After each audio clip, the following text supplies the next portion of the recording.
But there are growing questions this evening about if your kids will actually be back in class when the school year starts in about 4 weeks' time. CUPE, the union representing school support staff, says it plans to meet later this month to discuss holding a strike vote, with contracts set to expire at the end of August. Now, the strike vote meeting had Education Minister Stephen Lecce here at Queen's Park demanding that the union back down. And, he seemingly suggested that workers could be legislated back into the classroom. I hope that today the union will walk back this needless escalation and just work with us in good faith to get a deal for these kids so that they can stay in school. Are you considering essential worker legislation for teachers and education workers? Look, the government is committed to getting a voluntary deal with the unions. Yes or no, sir?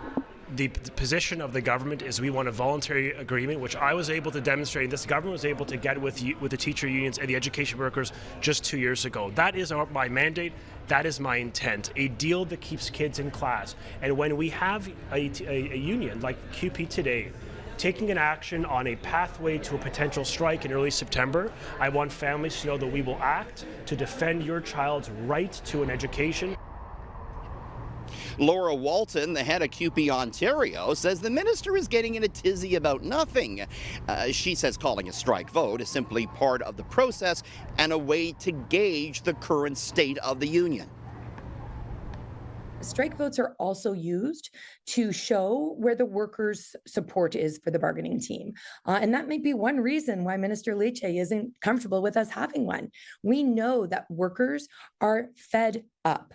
We know that they have the lowest pay in the entire education sector.